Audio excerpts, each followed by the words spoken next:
we're back with Station Talk. Tom, welcome back to another episode, man. Yep. Good episode coming ahead of you today. Really great episode. We actually have the inventor of the Williams key, a forcible entry tool for first responders on today to talk about the tool, talk about the business, talk about himself as a firefighter, because we're just going to talk about being great firemen and this incredible tool that Trevor came out with. So Trevor, welcome to Station Talk. So let's get right into it. I don't even want to waste any time. Trevor, Cool. let us know where you're from, how'd you get into the fire service, and then we'll get into the Williams key. All right. Well, thank you, Tom and Nick, for having me on the show. Glad this worked out. Excited to be here. I'm coming to you guys from the Los Angeles area. I work for LA County Fire Department at Fire Station 8 in West Hollywood. We have a 13-person house there, aerial truck, which is part of a light force, so an additional engine attached to that, one other engine, and a paramedic squad. And I'm assigned to the truck as a firefighter at that station. Attaboy. So how did you come up with, and I'm sure this goes back to being on truck and where you're at, how did you come up with the concept of the Williams key? So it actually started before I got on the job. I've been working for LA County for 7 years, and I did 4 years volunteer before that. And to pay the bills, before I got hired, I was working a construction job. So specifically as a carpenter doing commercial doors. So installing doors and locks, big schools, colleges, fire stations, police stations, just lots of big jobs where we would do lots of doors all at once, and would spend a couple months to a year on some of these projects. So I became very good at knowing how locks work and how doors operate. Would make some tools for myself to get in, learned how to pick locks, everything about doors and locks I needed to know and become proficient at. So eventually I made what's now known as the Williams key, but a crude example of one out of a framing square. And I encourage people who don't want to buy one, make your own. It's like a pretty simple device, just a piece of metal. But that's where it started. And then once I got on the job, I had a little go bag that was like all my extra little specialty tools that I would bring with me on calls. And in West Hollywood, it's like lots of high-rise apartments, commercial buildings. So it's like a industrial setting that I'm working in. And there's always gates and additional security devices to try and bypass in order to get to our call. So people started seeing me pull out the Williams key, and I was using it every day on calls, and eventually people wanted it. So I made a small batch, gave it to my friends, my coworkers, and it took off from there. Nice. So, okay, Tom. So I'm assuming the Williams key is better off for more like a commercial setting, or I'm assuming it doesn't really touch deadbolts per se, correct? Correct. So it won't work on a deadbolt. It's best used in outward swinging doors. So if you pull the door towards you, that's considered an outward swinging door. And Yep. if you're able to visualize the strike going into or like some people call it a slam latch. If you're able to visualize that going into the strike plate, that's probably your easiest door where you can use the shove knife end. And just to give a example here, for our viewers who need a visual, this is a Williams key, folding version of the Williams key. And this is the handle, and that's a shove knife, like pretty common tool on the fire ground. So this can grab the strike of a lock and open it up, bypassing it, doing no damage. And then this blade up here, sorry, everything's black, like should be using the paper. Got a pink one here somewhere. There we go. All right. Special edition pink Williams key. Excellent. Better contrast here. So if you're able to use the blade side, this is for higher security. So some commercial doors will have anti-vandal plate or a theft guard, and that'll be a piece of metal that covers up the strike, so you can't see it, you can't tamper with it. This will still reach behind and open it up. So there's plenty of videos online, Instagram, website to give examples, but that's basically how it works, and it does a pretty good job. So you said I just happened to notice you had a folding version of the Williams key as opposed to the Williams key.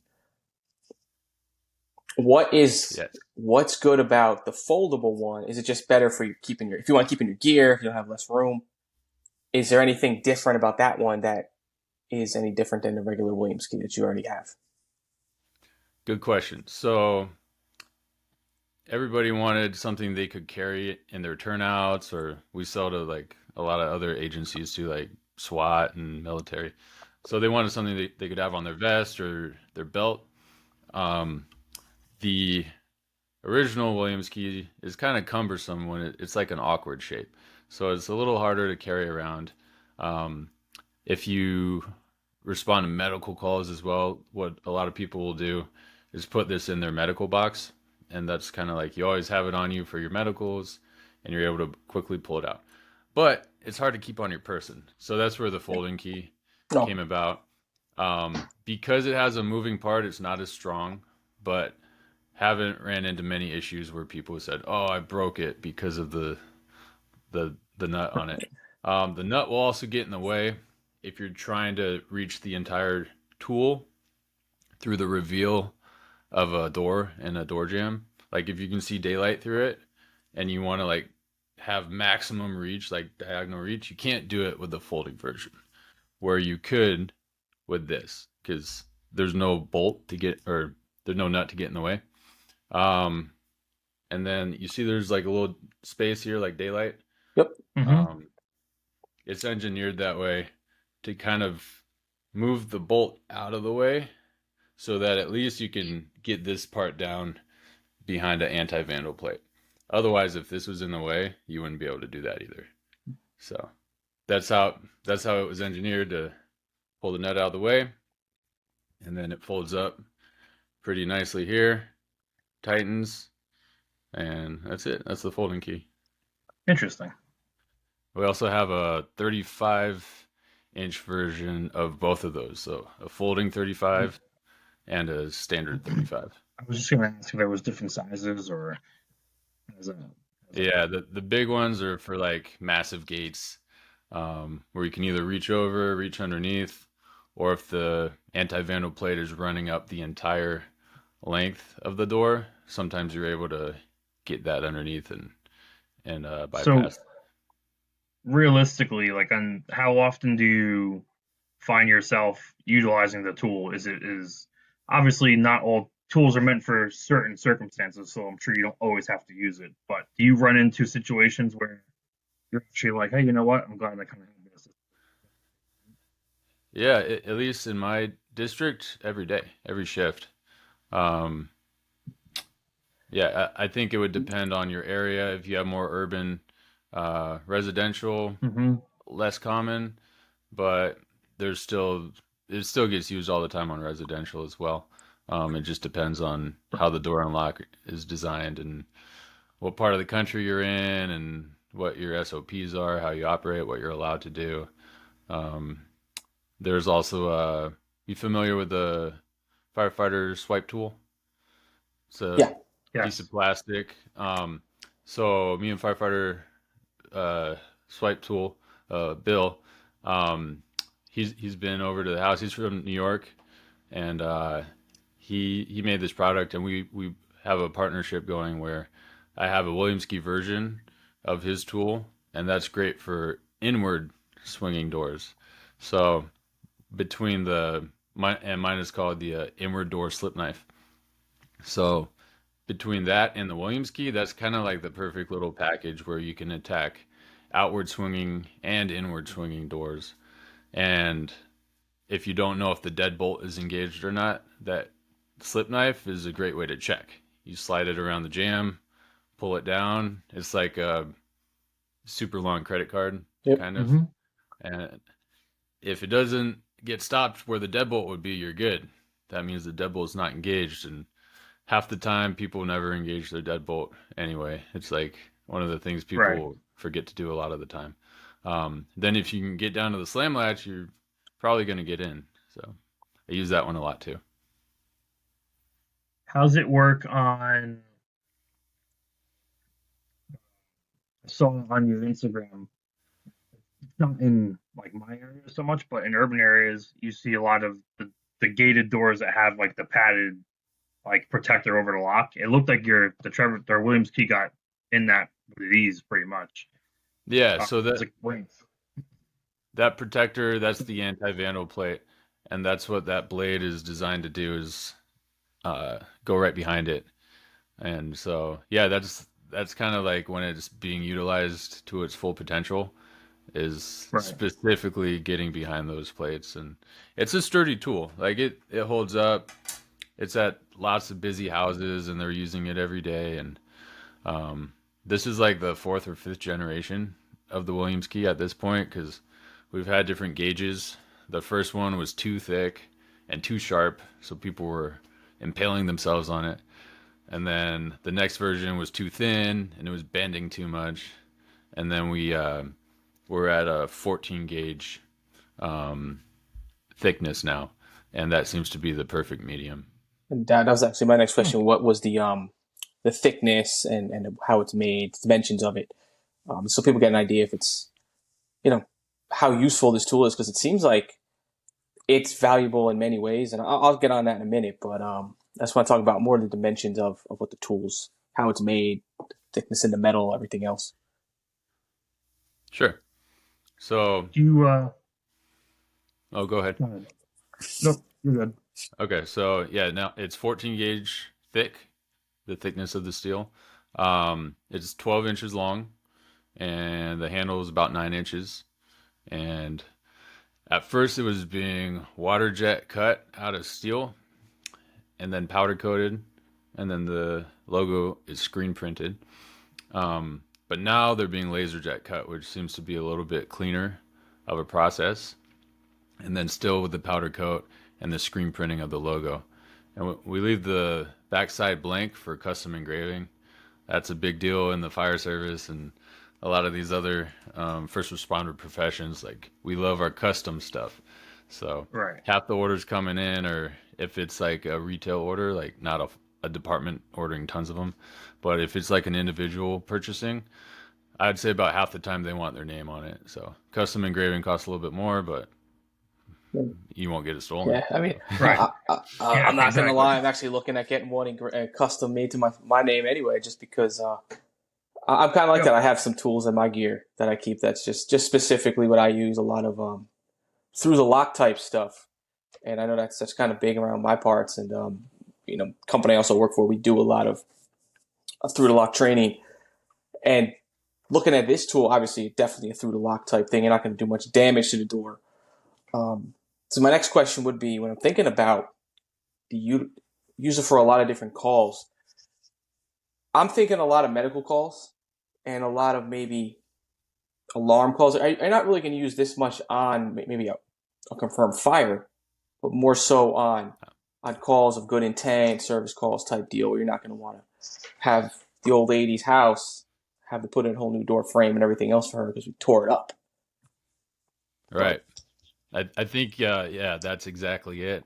That's why it was made on a fire. We're kicking doors in, we're using our irons, we're using our rotary saw. There's a time and place for all that, and I love doing that as well. But a new door and door frame can be a couple $1,000s. So if we're just doing a welfare check and we go in the wrong house and we destroy their door and their door frame, that's not good, So this is a good way to get in when there's less of a sense of urgency, where we can take our time a little bit more than a fire where seconds count. and maybe take a few minutes to figure out what our best access would be. Sometimes it's a window, sometimes it's getting through the front door with a Williams key. Um, but yeah, medical calls, it's huge on those, and like fire alarms. We do elevator rescues. So these won't, for the most part, there's a lot of different elevators out there, but this won't really pick an elevator. Um, at least most of them it won't. But it's good for getting into the elevator control rooms if you're gonna Yep. float the elevator down or whatnot, or drain the hydraulics. A lot of those are outward swinging metal doors, and this is perfect for that. Yeah, I was going to mention it. We do a lot of fire alarms up here right in my area, and we have a decently large industrial park that a lot of the doors with the fire panels, or even some of the spare office rooms and stuff, they're all outward swinging doors. So it'd be like perfect for that kind of situation. Yeah, nice. Yeah, we had a call maybe 3 weeks ago, and it was like we were trying to find the source of smoke in a multi-story apartment building, and I didn't bring in my tools, at least not like the soft entry stuff, and we got everybody out of their rooms except for there's three apartments that people weren't coming out, and these were all like you could tell they were nice because it was double inward swinging doors, and I got to have some fun, and I kicked in three apartments. Uh, when we tried all the other stuff, we tried the apartment keys, the Knox keys, the manager, and yeah, nobody was coming out of these doors, and our gentle access wasn't doing the trick. So I was like, all right, cool. Now it's time to have fun, and got to kick in some doors. So I'm not against that, but it needs to be warranted. Like there needs to be a good reason, because then you're going to explain to these people why they got to spend a couple grand on a new door. Yeah. Right, on a door. Yeah. Yeah. Because I'm thinking also panic, the panic bars, doors with panic bars and everything else. Panic hardware. Panic hardware. I mean, it looks like it'll go through one of those as well. Going back to the Williams tool, be a nice tool to kind of just slide in there, open up. Is there something do you use a lot of Williams tools on panic hardware? So, yes and no. I have some videos of the Williams key working on panic hardware, but it's usually a untraditional installation of the panic hardware. Panic hardware is some of the most secure locking mechanism out there, and I owned a business that we just closed actually, that kept getting broken into, and I ended up putting a panic hardware on that door with the anti-vandal plate that ran the full length of the door. I did a concrete filled frame. This is a metal door, and a piano hinge or a continuous hinge. So like I know all the top security stuff you can put. And panic hardware was the lock that I chose, to have on there. And it's also building code for a lot of businesses too. You need to have a way to egress by using the panic bar, and like in settings where like public goes and needs to exit. Anyway, long story short, the place on the door jamb that panic hardware latches to, you're not able to access from the outside, even though it swings outward. It's installed on like a different part of the jamb, so being able to grab it with the Williams key is usually impossible. But if it's a type of panic where you can see daylight through the frame, which is common on gates sometimes, the Williams key can work on that. And if it's a double panic, like a storefront with like two panics, you can bend the Williams key to make a J hook. So a J hook is what I'd recommend for panic hardware. It's a piece of metal that looks like a J, but you're able to also bend the Williams key into a J hook and use it in that application. Okay. So the short answer is no, it doesn't work on panic, but in some cases it does. You can make it work, right? You can make it work, yeah. A lot of different Go ahead, Tom. Very it's very interesting to hear it, because I think a lot of people would look at the Williams tool and, like you said, well, here we're hearing it's not working on deadbolts, it's not working on panic bars at all times. But what we have covered so far is that it does work perfectly on like for EMS alarms and fire alarm doors and outward swinging basic doors. Which, if you really look at the fire service, there's nowhere in this country that's running super nonstop fires all the time. Where a lot of these departments are EMS calls are what they're doing a lot of the times. They'll say, yeah, we ran 15 calls today and 10 of those were EMS calls. So it's almost like a perfect environment. And you mentioned it, I don't know if we were recording it or not, but you mentioned it that you don't only sell this for firemen, you do it for SWAT teams and EMS personnel as well, correct? Yeah, so a few statistics. I've sold about 15,000 of these, and I've sold to FBI, Department of Justice, SEAL teams, all branches of the military, SWAT, fire, construction workers, real estate, janitors, repo people who like go and steal back cars and stuff. There's a disclaimer: obey your local laws. So I can't keep this out of the hands of anybody really. Right. But it's the same as like a brick or a hammer or a crowbar you can buy at Home Depot. If somebody wants to get in, they will. And this just helps them do it in a nice way, where I think maybe like a potential criminal, they won't care about not breaking the glass on your door or whatever. Correct. They're just gonna get in a less friendly way. But yeah, I've sold to all 50 states, about 30 different countries internationally, and I've got around 15 distributors right now as well who are also selling for me. That's Are really you cool. doing do you do any type of, I know you have stuff on your website, you have social media, videos. Are you offering any training to any departments if they want you or somebody who knows the tool to come down and give them a hands-on run through of the tool with different props, or if they have a training facility to really get that hands-on experience of what they're buying? Yeah, so at this time, no. I'll Yeah. do it locally if I get hit up by a department that I can, like maybe within an hour as a courtesy. I don't mind going and visiting and talking about the tool. Um, it sells itself. I think a lot of the big departments have it, or at least somebody, on that department has it, and it's contagious. Once somebody sees it work, now, the whole crew wants it. Um, there's never been a problem selling it, but that wasn't really your question. You wanted to know if I'll go out and train people, or if I have any like affiliates that will do that. Um, I would like to. I think that would be great. I've been invited to a lot of conferences and um, different speaking events, and to be honest, I haven't done any of them. Life has just been so busy for me over here, and um, I'm a career fireman, full-time fireman, and uh, I have a 1-year-old daughter, and another daughter will be here in a couple Congratulations. weeks, and so life's moving fast. Thank you. But I would love to do that. I just haven't gotten to it yet. So Oh yeah. When the time is Yeah. right. yeah. Yeah, I mean, So what I do offer are misprint training bundles.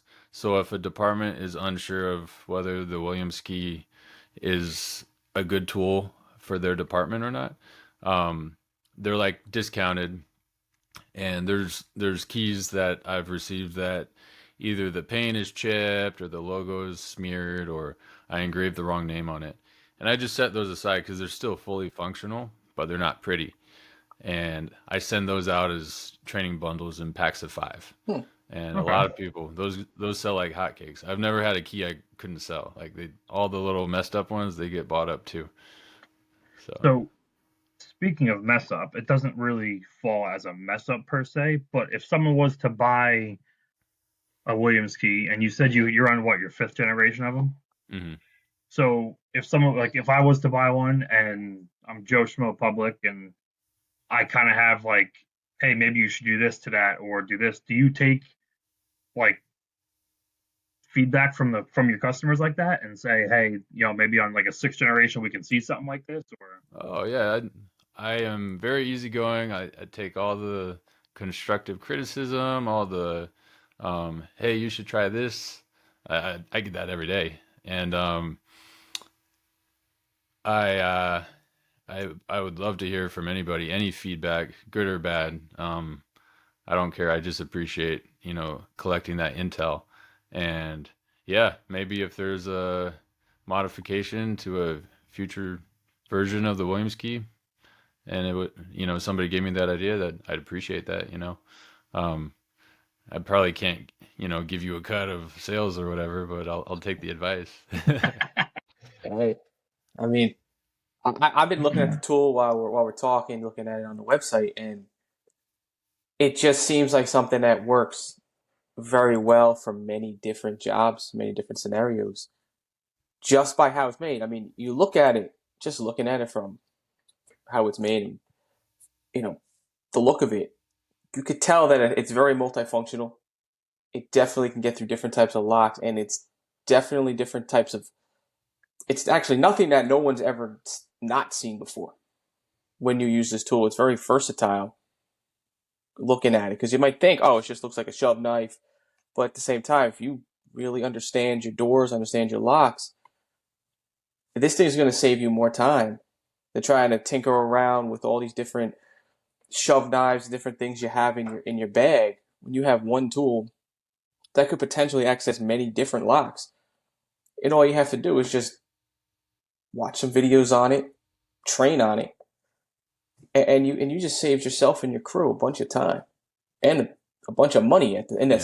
the same time, because it's a very affordable tool. A lot of stuff out there on the market that's overpriced, flimsy, doesn't do the job. Meanwhile, this is sold in 50 states.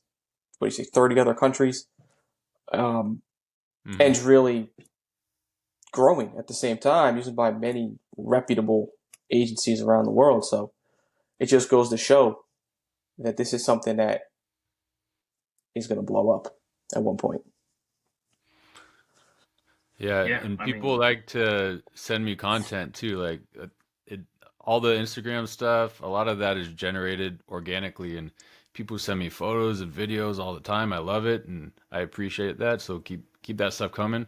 And people will also figure out how to use it in new ways that I never thought. Like one guy sent me a video. He got into a sliding window. He was able to like move the lock aside and open up a sliding window. Another guy was able to open up like a jewelry safe or something with it. Like locksmith. Oh, it's really big with locksmiths too. They love this tool. And then one other example would be you can trip the sensor inside a door if you're able to reach the key through on the top. mhm. Sometimes you can put a rubber glove over it, or sometimes it doesn't even need that, and you can trip a motion sensor with it.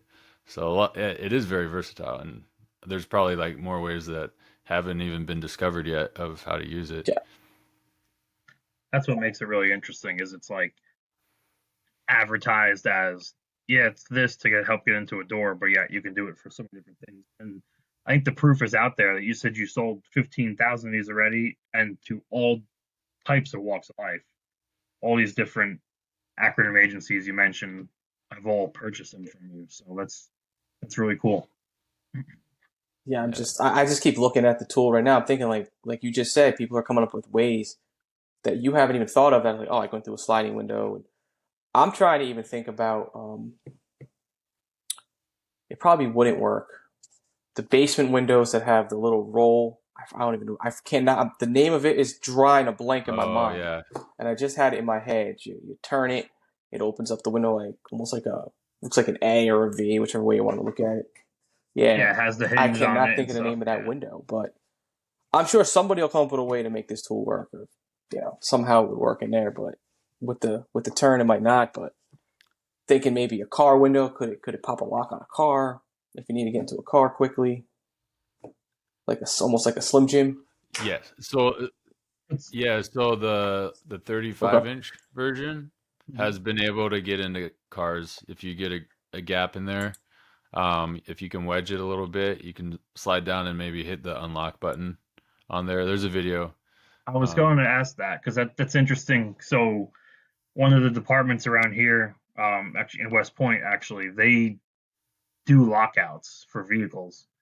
And I always wondered that like the fire department's being called for it, but that's an interesting thing. That's an easy way for them to get into the vehicles. Also, we had the next county over yesterday had a child that unfortunately passed away, was left in a car. Oh, So it's almost like as if there was a tool like that. Yeah, you could easily break the glass if someone's trapped in the vehicle. But if it's a mistake or there's a pet inside and someone just needs to get inside their car and everything's all right inside of it, you can easily use it to help get into the vehicle. And it's probably a little more versatile than just having a Slim Jim around for, you would never have to use a Slim Jim unless for that reason. yeah. But for this, you can use it for a bunch of different things. Yeah, we keep the long version. It's called the Magnum. We keep the Magnum in our lockout bag for like auto stuff. Um, it's nice because it is versatile. Like you can pull it out and use it on doors, and then you can try and get into a car with it. I don't think it's the best tool for getting into a car, but it does work sometimes. So it's a tool for the toolbox. Like Right, to keep definitely Yeah, it worth have trying. some just in case you have a backup or alternate means. Yeah, it's always good to have. Yeah. Just looking at the tool, looking at how it's made, it's always good to have something like this. I mean, I'm thinking about, you're talking about your department has it, your house has it. When you first started bringing this tool around, how receptive was it when you started saying, "Hey, I got this Williams tool, I created"? How receptive were the guys? Well, I never intended on selling it. It just kind of like that created its own monster once people started seeing it work. Um, and it took off fast to where I've been trying to keep up with it ever since. However, you know how the Firehouse is. Nobody will ever, tell me they like it, or Of the course, yeah. people I don't know love it, but my close friends, no, they'll use a screwdriver or anything Yep. else and take a long time trying to get into a door before they'll grab my key that's sitting right there. They're like digging around it and like doing everything they can to try and get under my skin, but you'll never get under my You're skin. just watching. You're watching them push the tool aside, go to something else. Like, hey man, I know it's gonna work. Yeah, exactly. I'm like, if only there was a key that was a tool that was Yeah, there perfect it for this is. job. But So so I noticed that you said these are made right here in America. If you don't mind, where do you have you made in California or somewhere? Okay. yeah, so there's the Williams Key Factory is in downtown LA, and it's actually pretty close to where I work and convenient. So I go pick up inventory whenever I need it, and they're usually on top of it with like staying ahead of orders and whatnot. That's cool. Yeah, Nice and convenient for you. yeah, and I mean that's by design. I could be getting it from another country, but I'd rather have it made in America and support, local jobs here. And it's a little bit more expensive to do, but I think people appreciate that, and you're potentially getting more quality Yeah. work out of it That's too. that's what I saw when I saw Made in 100%. America. I'm like, this is something that, it's going to be a little more pricey, but it's going to capture people's attention a little more. Oh, somebody's making it here. It's probably quicker turnaround.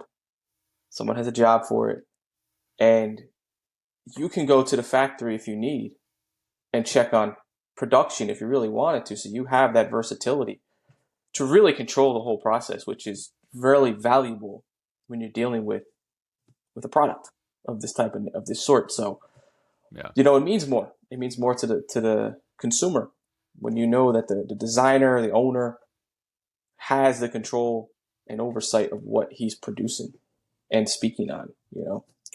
Yeah. I'm passionate about it. It has my name on it. People have asked about like buying out the company and stuff, and I was like, you can't afford my price. Like this is my Yeah. baby, so I'm not gonna let it go unless it's like, yeah, it's too much. Like Right. my Unless you price give me would enough where I can be, retire tomorrow. yeah, my price would be unfair, to most people who Hey. want the company. Exactly. But yeah, I take pride in it, and I do my best as far as the turnaround goes, to get keys in the mail as soon as possible.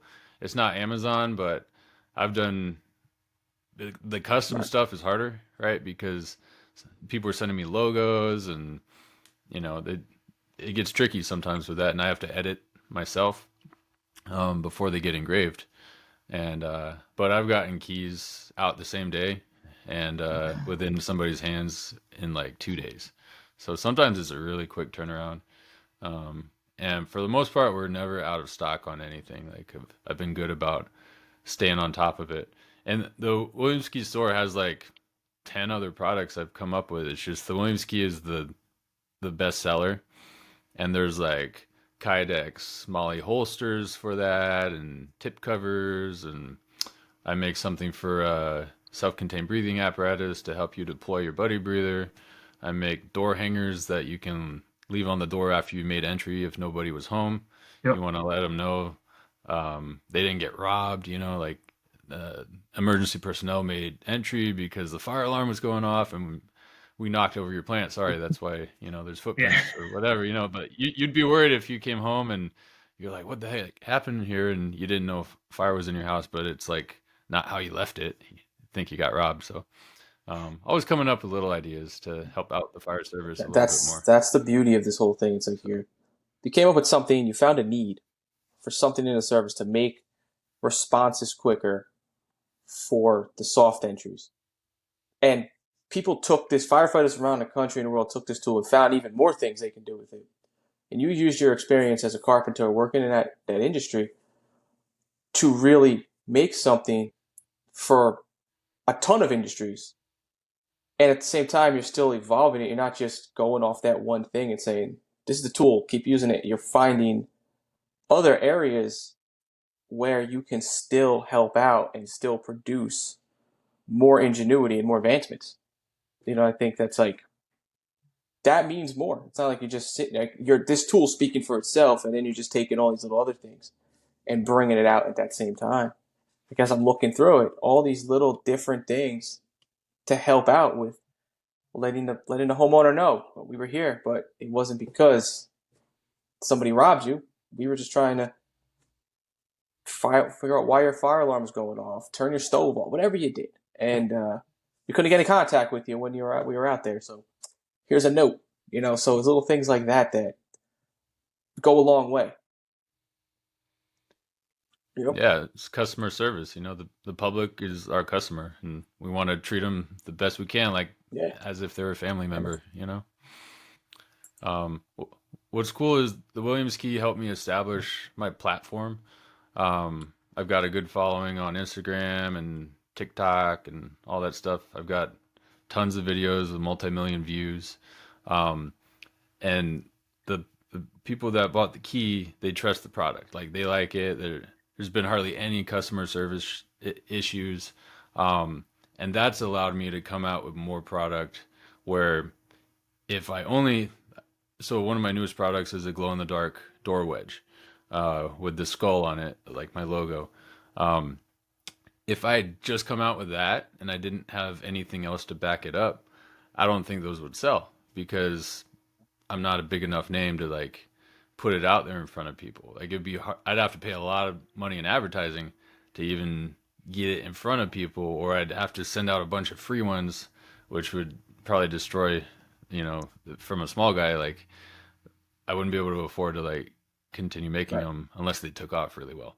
But having that platform, I can get all these other things that are smaller in front of people very easily, and everything I've made is sold. So it's like once they see how the tool works, they start seeing these little accessories that I can make it even.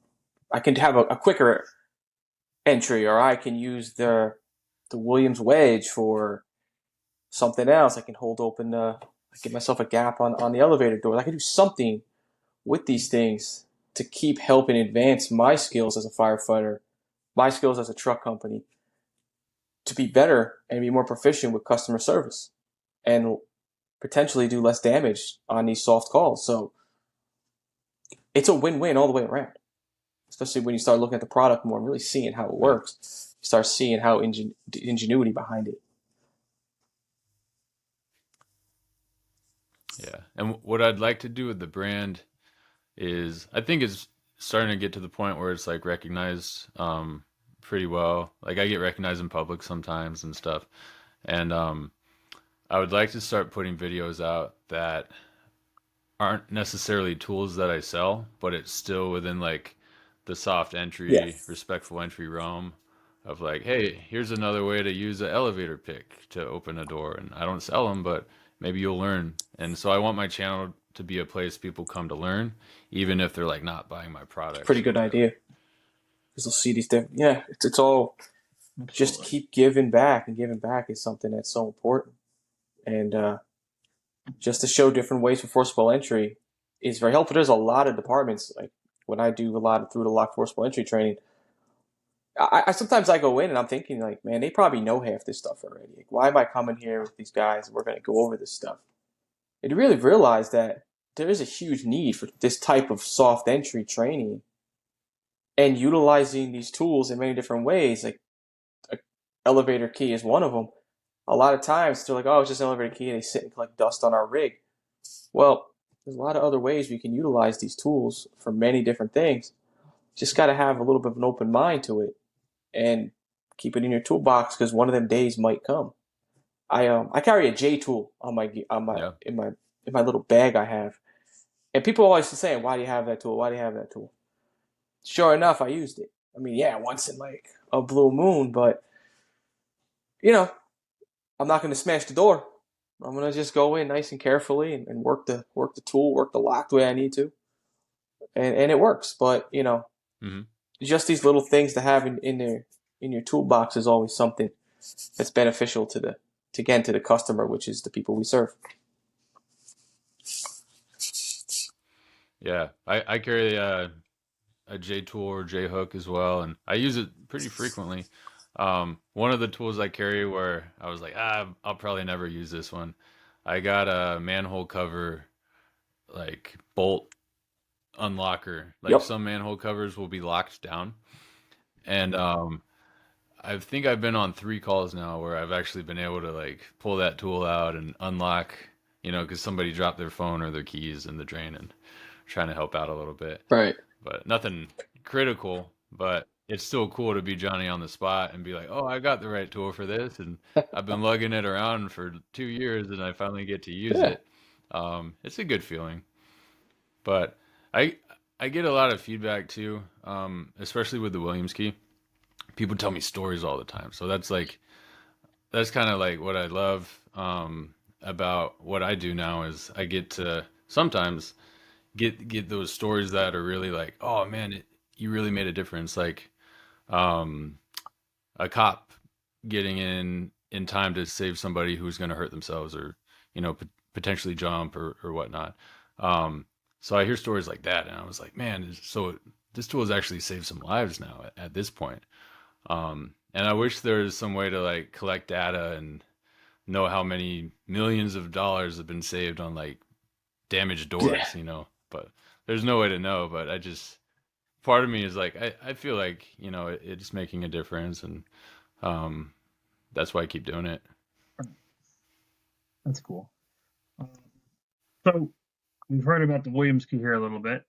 We know about what it does and how you came about creating it. What about you yourself? What got you into the fire service? You mentioned you were a volunteer before you went to LA. Hmm. So what got you involved?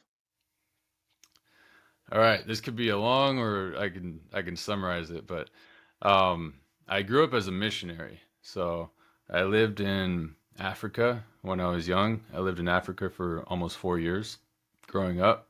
My dad worked for a large nonprofit organization called World Vision.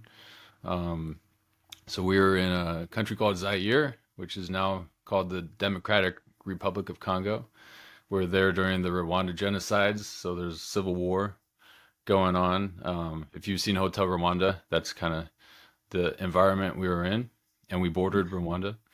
And we also lived in South Africa for a little bit.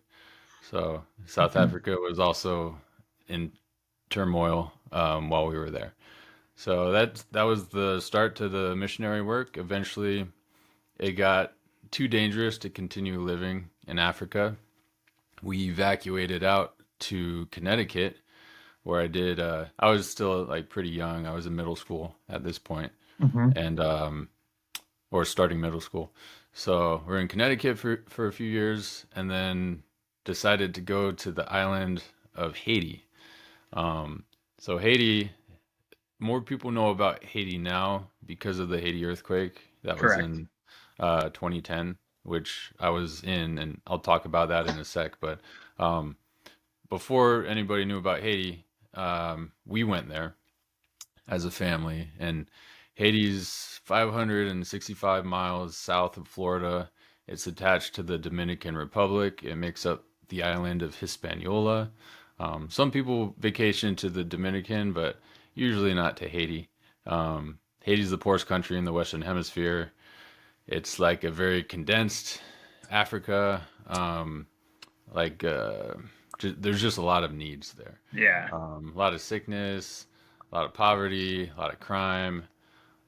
So we were in Haiti helping out for a few years, and kind of the same scenario as Africa. There's civil unrest going on. The president at the time, his name was Aristide. He was being ousted, and so we eventually had to get out of Haiti as well. Nick, you gonna say something, Nick? No, my thing was all. I was trying to fix my. There's a alert Oh, came okay. up on my screen for some reason. Oh, gotcha. No, I don't want to talk for too long. No. Um, but yeah, so after Haiti, we moved to California, and I've been in California ever since. So I finished up high school, and I got involved with the Explorer program, which is a way, for those who don't know, a kid can train with the fire service and figure out if he or she is interested in a career. And so I did that when I was 15 and a half. I did that until I was 21, the maximum amount of time that they'd allow me to do that. I became an EMT in the meantime. I went to fire science school. I did a state fire academy. I did an Explorer academy. When I turned 18, I applied to LA County Fire Department first because that's the department I grew to love and I had been training with. But it took me 7 years to get hired, so I ended up applying to 60 other departments, including FDNY and all over Texas, Washington. I was flying all over the U.S. trying to get hired, getting better at my testing skills and my interview skills. And I was so young, it's probably a good thing I didn't get hired. I had some growing up to do, and I really appreciate the construction job I was doing in the meantime. It taught me life skills that I still use every day, as we've discussed. Um, but yeah, that's a little bit of my journey. We can talk about the Haiti earthquake if you want. That's like a pretty intense story, It's but it's kind of like, in all reality, like you don't have to get too in depth with it, but looking at it from a first responder aspect, as you mentioned, and I've been to Haiti. Thankfully, I was on the little bit of the nicer side there, but as you mentioned, it is the poorest country, so an earthquake down in that situation is going to be a lot different than an earthquake, say, in California, where we have the emergency response resources to be able to handle those situations. I can't imagine they have that much down there. no, there was no help initially. So to back up a smidge for your listeners, just to give a little bit of data about the Haiti earthquake. This occurred in 2010 on January 12th. It was a 7.0 earthquake. It lasted 39 seconds. It was towards the evening. It killed 300,000 plus people and left over 1 million people homeless. And it was probably the largest natural disaster in modern history. It was just devastated that entire country. There's only 7 million people in the whole country, so 1 million of them displaced and 300,000 dead. Like those are It's huge crazy. numbers. Yeah. So I was there actually visiting my family. I hadn't been back to the country in 5 years, and I got there a few days before the earthquake. I just finished up my EMT, so I was all ready to help medically, and I'd taken a couple classes and knew a little bit about search and rescue and whatnot. Um, but I was at an orphanage when it occurred on the second floor. The houses around us came down. The one that we were in with 110 orphans stayed up, and we got all the kids out once the earthquake stopped. It was like super scary. Like I'd never been in anything like that before. It felt like a train was hitting our building again and again and again, and everything was falling off the walls. You couldn't even stand. Like it was knocking you down. I was watching cracks come up the walls, but luckily that building that I was in stayed up. Um, my mom and I have two younger sisters. They were at their apartment, and it was a 5-story apartment. They were on the bottom floor, completely collapsed, pancaked down on top of them for about 24 hours. We thought they were dead. They made it out alive, but it was an intense 24 hours. Me and my dad were found each other, and then prepared for the worst, prayed for the best. But yeah, I'll never forget that day. I'll never forget the moment we were all reunited. My mom was hurt. My sisters, the youngest one was like 4 at the time, I think, and couldn't see. She had debris in her eyes. My other sister, she was scraped up, but helping my mom and my little sister. And they got evacuated out by the Air Force the next day from the U.S. Embassy. And I decided to stay in Haiti by myself and help for a couple weeks after that. So I saw the search and rescue team I wasn't hired at the time, but from LA County. So the department I work for now, I saw their search and rescue team come down. That was the first team I saw hit the ground. And ironically, I was wearing a county shirt and a county hat. As an explorer, you get to have some of this stuff, and I lost everything I had, all my clothing and the collapse, but I just had the shirt on my back, and I was like, "Hey guys, check it out, LA County, can I help?" And I was a 19-year-old kid at the time, and they're like, "Sorry, kid," and understanding everything that goes on now, because I'm a part of the team now. There's a lot of red tape and FEMA and USAID and all the government requests and stuff and the politics. So yeah, there's no way I would have been able to help. But I ended up joining up with a private search and rescue team. We pulled body parts out, nobody viable. Then I worked at a MASH tent that was set up at the airport. A lot of amputations. I got to assist with those. Then there was gang violence, a lot of shootings and stuff coming in because the prisons broke open and a lot of criminals escaped. There were warnings of a tsunami that was coming that did come, but it was like, it didn't affect the country really. But there was like scares of that.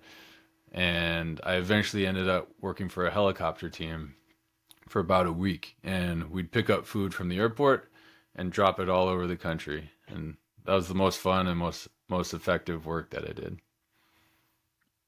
Pretty crazy. I've never met anyone per se that has been like involved in that. So that must have been like a real eye opener to you. As I said, here you are, young, and I guess kind of started at the beginning of the career almost and we kind of take for granted what kind of resources we have that other countries really don't have. Yeah, I felt like I needed to stay, given the skills that I had, and I knew the language a little bit too, so I knew how to get around the country. I had like the Haitian street smarts to where I probably wasn't, well, I knew how to be safer than most people in Haiti. And I was given the opportunity to leave the country with my family in the Air Force, and people were telling me, "You have the golden ticket, you're American, you're at the embassy, you have the golden ticket to leave this country and go home." And I was like, my golden ticket is to stay here, because everybody's going to try and get here and help, and they won't be able to because there's the airport shut down. Like people were having to like circumnavigate Haiti through the DR and the Dominican and get to Haiti that way to help. So all the aid that was sent to Haiti and rendered, it took them a little bit. So the first 24 hours, like we're trying to pull bodies out and trying to do first aid and try and keep people alive, and just like that's the most critical moment is that first day, and then the first 3 days, and then after that you're like your viability percentages decrease significantly. So Definitely a life altering experience for sure. yeah, and that's what helps me cope with the stress of the job now. Like my worst day was a lot worse than most people's, I guess. So I that's my that's like my spectrum of stress, right? Like my worst day and all the at work and the hard days on the job, they only come to like halfway to my threshold, right, of what I've been through already. So it's prepared me for a stressful job, but I've got a good wife that understands where I come from and what I've been through and talks. She's really good at listening and always asks me about my day and stuff. So I'm able to do that to kind of cope. And then I get to do stuff like this pretty frequently, where I get to share my story. And after Haiti, I started a nonprofit organization building houses for earthquake survivors. So I was able to go around to like lots of colleges and churches and share my story, do fundraising. We built 39 houses so far now for That's the people really in cool. Haiti. So yeah, it's my way of giving back a little bit. I got a second chance at life, so did my family. So we're grateful for that and trying to find ways to give back. Absolutely. That's awesome. Absolutely, man. That's really appreciating. You really look at life when you hear these stories, like how grateful we are and how much take things for granted. And a story like that really shows that every day is precious, and everything we do is a precious day. And enjoy it while you're here. And I mean, you got a second chance, and look where you are now. Look what you're doing, giving back in so many different ways to so many different people all across the world. So it's real commendable. And the only thing I could say is thank you. Yeah. Thank you. I'm just a victim of circumstance, so trying to make lemonade out of lemons. I hear you, man. I think that's a good place to wrap up. I think we covered. Yeah, just before we do wrap up, Trevor, where can people find you? How can they get involved with the Williams Key or even your other project you got on there with building houses? Is there anywhere people can find you? Sure. So the website williamskey.com is a great place to start. If you're on social media, Instagram, I'm pretty active on there. I'll respond to your messages, your comments. If you have questions, I love to talk shop. So the Instagram is the Williams Key, and same with TikTok. I'm not good at responding to messages on there, but you can watch videos on there at least. And then if you want to email me directly, thewilliamskey@gmail.com. And like I said, I'm more than happy to discuss tactics, or if you have a door you have a question about or a lock, we can talk about it. Send me pictures, videos of the problems you're having, or if you just want to send me some cool content, maybe I'll post it. So that's the Williams Key side. The nonprofit side is called Firm Foundation, and it's the Haitian spelling for strong. So firm in Creole in Haiti is spelled FIRME, which means strong. So Strong Foundation. So Firm Foundation. If you're a Spanish speaker, it's going to look like firme. But firmfoundation.org is the way to get a hold of me for the missionary side of that. So yeah. Very cool. So you want to wrap this up, Tom? You want to close it out this time? Yeah. Trevor, we appreciate you coming on. This has been very insightful, and hopefully our listeners will gather some knowledge, not only from your tool, but even from your experience down in Haiti for the earthquake and whatnot. And maybe it'll give people a idea of if they've been through something like that, that they can kind of gear towards emergency services and maybe help them out, even like it does with you. So again, thank you, and I appreciate you taking the hour of your day today. Congratulations again, new child on the way. So hopefully, wishing you guys all the best. Thank you, both of you. Thank you, Tom. Thank you, Nick. Thanks Thank for you, having Trevor. me. I appreciate it. And with that, until next time, work hard, stay safe, and live inspired.